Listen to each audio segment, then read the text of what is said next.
तो hello students, जो last lecture में हमने प्रैक्टिस सेट 1.1 जो काफ़ी सिंपल और इजी था उसको आज हमने कंप्लीट कर लिया था। और आज के इस लेक्चर्स में जो कुछ थ्योरम्स रहेंगे इस प्रैक्टिस सेट 1.2 से रिलेटेड, उसके बारे में आज हम समझने की कोशिश करेंगे। और शुरू करते हैं आज के हमारे इस वीडियो लेक्चर को। तो दोस्तों, यहाँ पर कुछ थ्योरम्स यहाँ पर आते हैं, जैसे पर्टिकुलरली बेसिक प्रोपोर्शनैलिटी थ्योरम, जो एंगल बाइसेक्टर थ्योरम और properties of three parallel lines और ट्रांसवर्सल, उसको हम समझने की कोशिश करेंगे।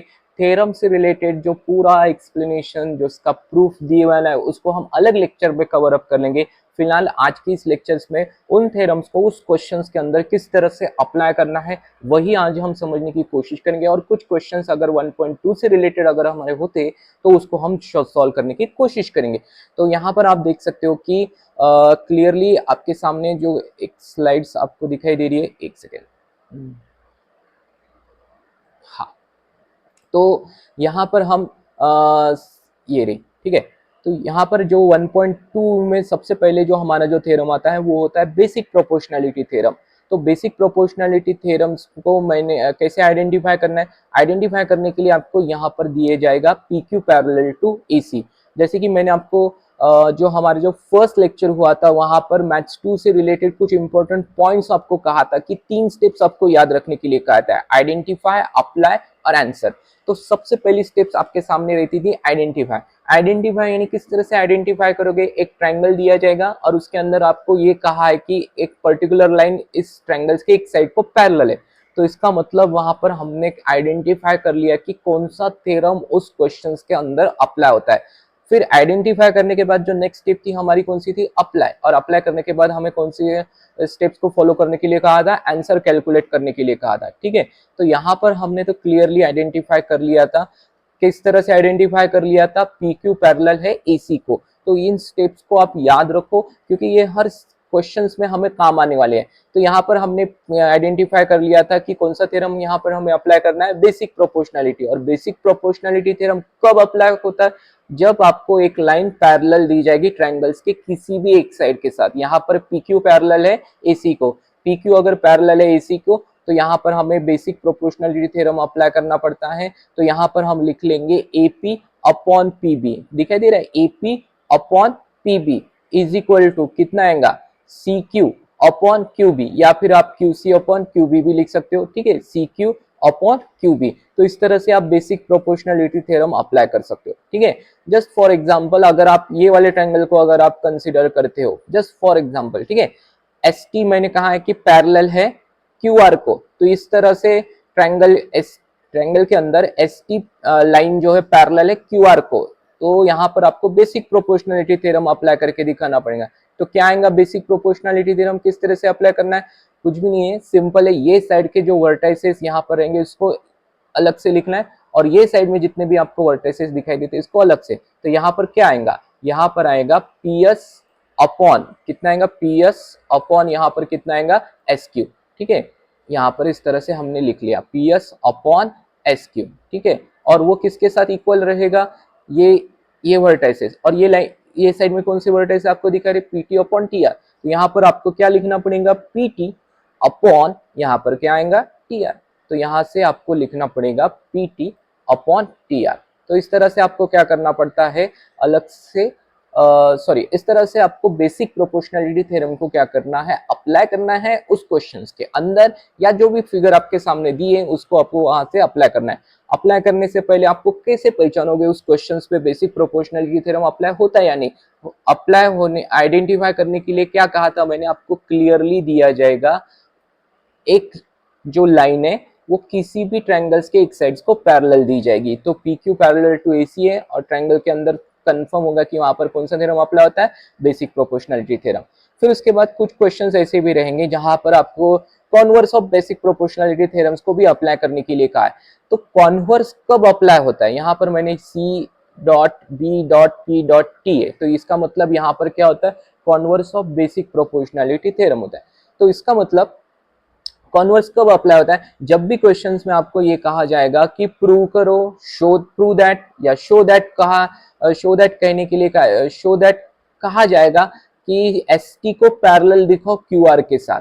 अब देखो यहाँ पर ये समझ लो ठीक से, यहाँ पर उन्होंने पैरेलल ऑलरेडी दिए वाला था, ठीक है, इस क्वेश्चंस के अंदर, यानी बेसिक प्रोपोर्शनलिटी थ्योरम के अंदर।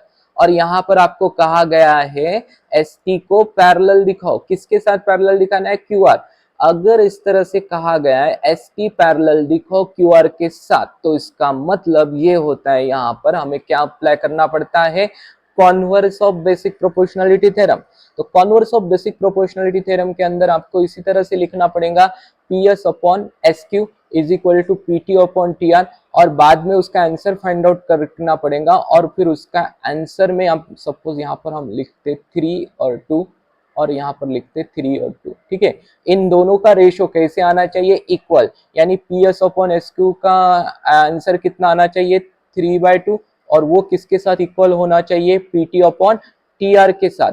अगर इन दोनों का रेशो अगर इक्वल आता है, यानी यहाँ पर भी 3/2 है और यहाँ पर भी कितना आता है 3/2 है, तो इसका मतलब ये होता है एस टी किसके साथ पैरेलल रहेगी, क्यू आर के साथ पैरेलल रहेगी, ठीक है। तो यहाँ पर हमने क्लियरली आइडेंटिफाई कर लिया, अगर आपको एस टी को पैरेलल दिखाना है क्यू आर के साथ, या कोई भी एक लाइन ट्रायंगल्स के किसी एक साइड के साथ पैरेलल दिखाना है, तो वहां पर कंफर्म होता है कि कौन सा थ्योरम आपको अप्लाई करना पड़ता है, converse of basic proportionality theorem, ठीक है। और converse of basic proportionality theorem सिर्फ इस तरह से अप्लाई करना पड़ेगा, P S upon S Q लिखना पड़ेगा, P T upon T are लिखना पड़ेगा, बाद में वैल्यू पुटअप करना है और आंसर फाइंड आउट करना है। अगर इन दोनों का आंसर इक्वल आता है तो then we can say that S T is parallel to Q R. अगर नहीं आता है तो then we have to write S T is not parallel to P R. तो यहाँ पर हमने दो थ्योरम्स को यहाँ पर कंप्लीट कर लिया है। कौन सा थ्योरम हमारा कंप्लीट हो चुका है, एक बेसिक प्रोपोर्शनलिटी थ्योरम और दूसरा converse of basic proportionality theorem, ठीक है।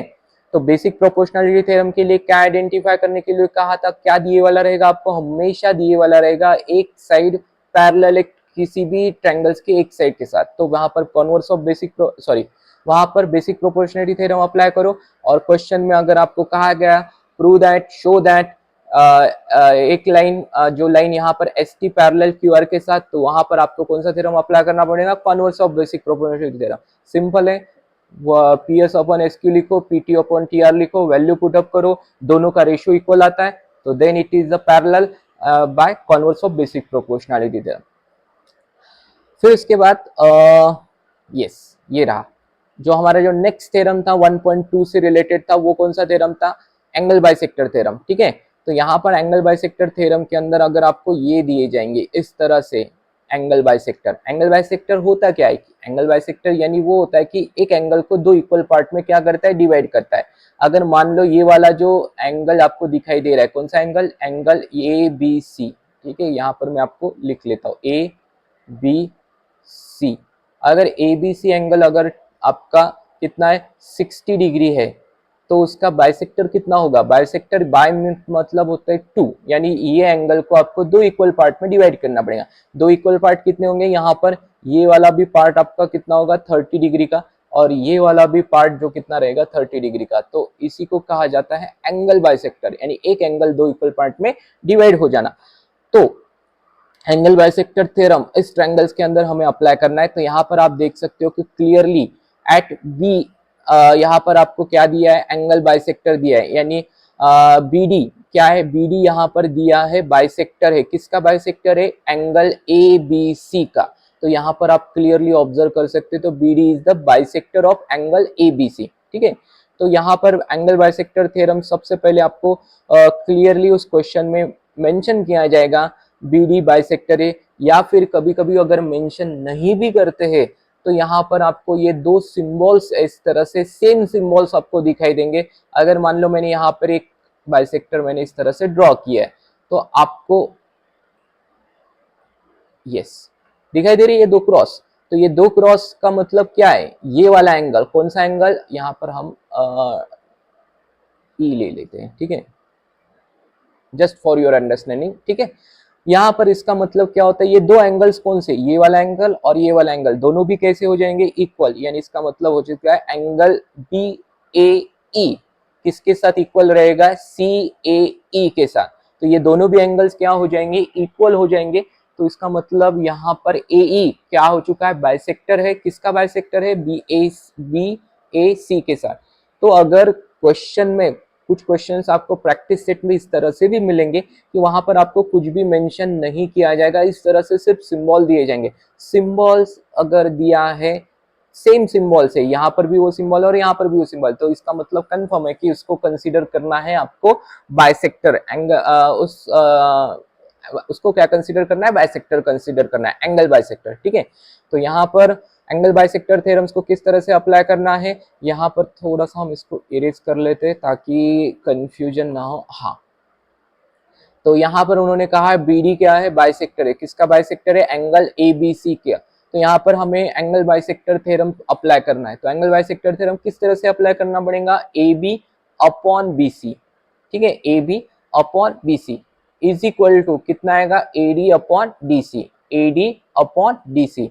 यानी अगर आप यहाँ से अगर स्टार्ट करते हो, A B upon B C is equal to कितना आएगा, A D upon D C. अगर आप ऑब्जर्व करते हो तो यहाँ पर देख लेना एक वर्टाइसिस कैसा है, कॉमन, यहाँ ए कॉमन रहेगा और यहाँ पर क्या है, सी कॉमन रहेगा, ताकि आपको थोड़ा सा क्लियरली समझ में आ सके, ठीक है। तो इसका मतलब हो चुका है A B upon B C is equal to A D upon D C. तो फॉर योर अंडरस्टैंडिंग एक क्वेश्चन हम देखते हैं यहाँ पर, अगर एंगल बाइसेक्टर का होगा यहाँ पर क्वेश्चन, ठीक है, ये वाला।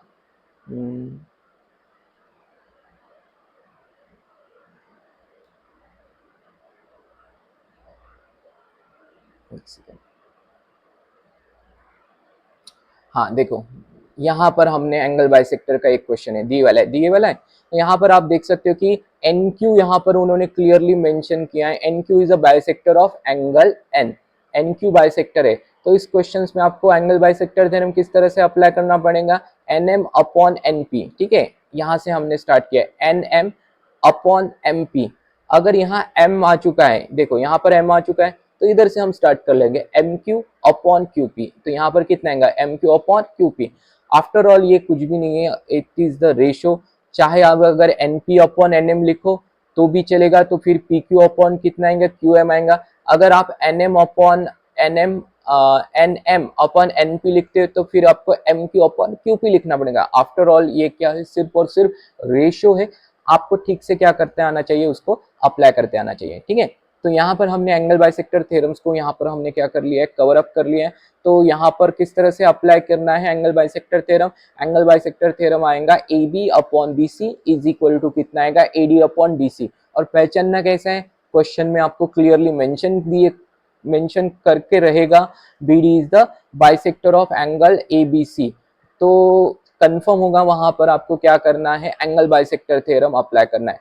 अगर आपको यहाँ पर कहा गया show that BD is the bisector of angle ABC, तो वहां पर सिर्फ और सिर्फ इसी तरह से अप्लाई करना है। अगर उन दोनों का आंसर AB अपॉन BC का और AD अपॉन DC का, दोनों का आंसर अगर इक्वल आता है, जैसे हमने converse of basic proportionality theorem के इसमें सीखा था, अगर दोनों का आंसर इक्वल आता है तो इसका मतलब क्या हो चुका है, BD क्या हो चुका है, बाइसेक्टर है। किसका बाइसेक्टर है, एंगल ABC का। पर लेकिन वहां पर आपको क्या रीजन लगाना पड़ेगा, क्या रीजन देना पड़ेगा, converse of basic proportionality theorem, ठीक है। तो ये भी चीज आपको याद रखने है, क्योंकि प्रैक्टिस सेट 1.2 का जो पहला ही क्वेश्चन है वो किसके ऊपर बेस है, कॉन्वर्स के ऊपर। कॉन्वर्स में आपको ये प्रूव करने के लिए कहा जाएगा BD is the bisector of angle ABC। जब भी आपको क्वेश्चंस में प्रूव दैट, शो दैट में कहा जाएगा BD is the bisector of ABC, तो इसका मतलब कंफर्म है कि वहां पर कौन सा थ्योरम अप्लाई करना पड़ेगा, कॉन्वर्स। अगर क्वेश्चन में ऑलरेडी दिए वाला है BD इज द बाइसेक्टर, तो वहां पर एंगल बाइसेक्टर थ्योरम अप्लाई करना है, ठीक है। तो ये रहा हमारा एंगल बाइसेक्टर थ्योरम। और फिर उसके बाद जो हमारा जो नेक्स्ट प्रॉपर्टी है, properties of three parallel lines and it's transversal. तो यहाँ पर आप देख सकते हो कि AX, BY और CZ ये तीनों पैरेलल लाइंस है और L इसकी ट्रांसवर्सल है and M is the transversal. यहाँ L और M दो ट्रांसवर्सल दिए, तो वहां पर हमें properties of three parallel lines and transversal, तो यहाँ पर किस तरह से अप्लाई करना है, AB upon BC is equal to, यानी ये पूरे वर्टाइसेस एक साइड, यानी AB upon BC is equal to ये पूरे वर्टाइसेस एक तरफ, XY अपॉन YZ। तो इस तरह से आपको क्या करना पड़ता है, अप्लाई करना पड़ता है। तो ये चार इंपॉर्टेंट टॉपिक्स आपके साथ आज हमने डिस्कस किए। सबसे पहले हमने डिस्कस किया था basic proportionality theorem. Basic proportionality theorem ने आपको कहा क्या दिया जाएगा, पैरेलल है करके ऑलरेडी कहा जाएगा, और फिर आपको बेसिक प्रोपोर्शनलिटी थ्योरम अप्लाई करना है। कॉन्वर्स कब अप्लाई करना है, कॉन्वर्स में आपको कहा जाएगा कि प्रूव दैट या show that S T is parallel to Q R, यानी कोई भी ये जो लाइन एस टी है ट्रायंगल्स की किसी एक साइड के साथ पैरेलल शो करने के लिए कहा जाएगा या प्रूव करने के लिए कहा जाएगा, तब आपको कौन सा थ्योरम अप्लाई करना है, converse of basic proportionality theorem. फिर उसके बाद हमने सीखा था एंगल बाइसेक्टर थ्योरम। तो एंगल बाइसेक्टर थ्योरम्स में ये दो सिंबल्स आपको काफी ज्यादा हेल्प करने वाले हैं स्टूडेंट्स, तो इसके ऊपर आपको ध्यान रखना पड़ेगा। अगर बीडी ऑलरेडी बाइसेक्टर है एंगल एबीसी का अगर दिया है क्वेश्चन में, तो डेफिनेटली आप क्या कर सकते हो, वहां पर एंगल बाइसेक्टर थ्योरम अप्लाई कर सकते हो। अगर नहीं दिया है तो वहां पर आपको क्या करना पड़ेगा, converse of angle bisector theorems को अप्लाई करना पड़ेगा, रेशियो उसके इक्वल आते हैं ये प्रूव करना पड़ेगा, और फिर उसके बाद आपको कहना पड़ेगा कि बीडी किसका बाइसेक्टर है, एंगल एबीसी का, ठीक है।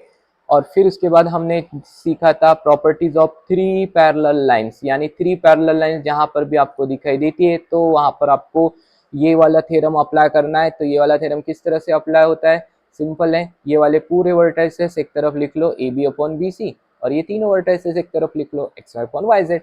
तो इस तरह से आपको क्या करना है, अप्लाई करना है ये चार इंपॉर्टेंट थ्योरम्स, और एक यानी 3 या 4 इंपॉर्टेंट टॉपिक्स है उसको इस तरह से अप्लाई करना है, ठीक है।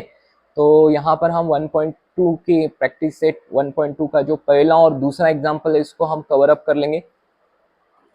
तो यहाँ पर आप देख सकते हो कि यहाँ पर उन्होंने क्वेश्चंस में उन्होंने कहा है कि given below there are the some figures and the lengths of the line segment, identify in which ray PM is the bisector of angle QPR.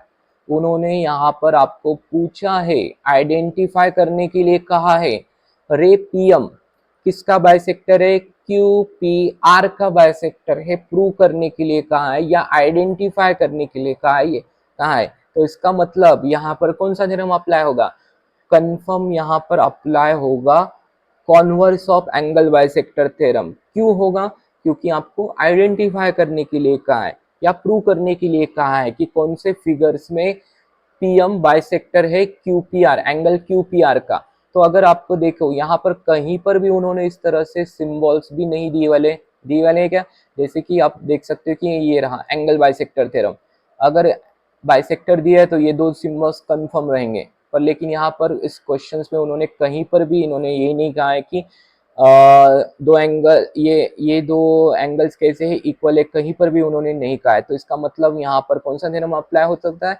Converse of angle bisector theorems को आपको यहाँ पर क्या करना है, अप्लाई करना है। Simple है, कुछ भी नहीं करना है, सिर्फ आपको इन दोनों रेशियोज को, यानी कैसे आएगा, यहाँ पर आएगा P Q upon P R is equal to क्या आएगा, Q M upon M R, ठीक है। ये रेशियो है, आप चाहे तो किसी भी तरह से आप अप्लाई कर सकते हो। अगर आपको ये वाले वर्टाइसेस के साथ स्टार्ट करना है P R upon P Q, तो फिर यहाँ पर आएगा R M upon M Q, तो किसी भी तरह से अप्लाई करो। फाइनली आंसर अगर सेम आता है, इक्वल आता है, तो it means it is the PM is the bisector. अगर आंसर डिफरेंट आता है तो इसका मतलब वो बाइसेक्टर नहीं है, ठीक है। तो देखो यहाँ पर हमने अप्लाई किया है, तो यहाँ पर हमने लिखा है पी क्यू अपॉन यहाँ पर कितना आएगा P R, P Q upon P R is equal to कितना आएगा यहाँ पर P Q upon P R, यानी इस तरफ हम चले गए P Q upon P R, तो यहाँ पर कितना आएगा Q M upon M R, ठीक है। तो पी क्यू की वैल्यू यहाँ पर कितनी दी वाली है 7, और पी आर की वैल्यू यहाँ पर कितनी दी वाली है, पी आर की वैल्यू 3 पॉइंट, एक सेकेंड, पी आर की वैल्यू यहाँ पर P Q upon P are, एक सेकेंड आप जस्ट टाइपिंग मिस्टेक्स है यहाँ पर,